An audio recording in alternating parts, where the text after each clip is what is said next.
Night Before Christmas by Clement Seymour. 'Twas the night before Christmas, when all through the house not a creature was stirring, not even a mouse. The stockings were hung by the chimney with care, in hopes that St. Nicholas soon would be there.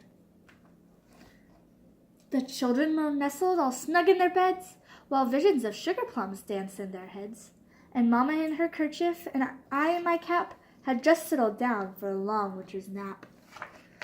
When out on the lawn there rose such a clatter, I sprang from my bed to see what was the matter.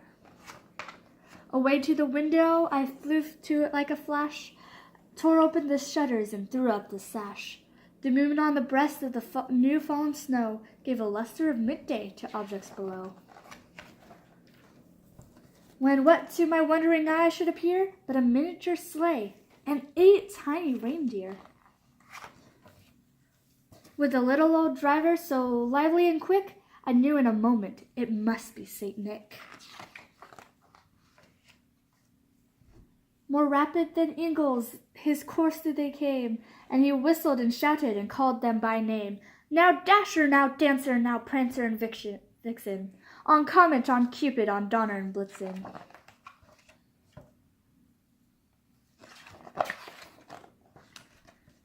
To the top of the porch, to the window of the wall, now dash away, dash away, dash away all, as dry leaves before a wild hurricane fly, when they meet with an obstacle, mount on to the sky. So up to the housetop they flew, with sleigh full of toys, and St. Nicholas too. And then in a twinkling I heard on the roof the prancing and pawing of each little hoof.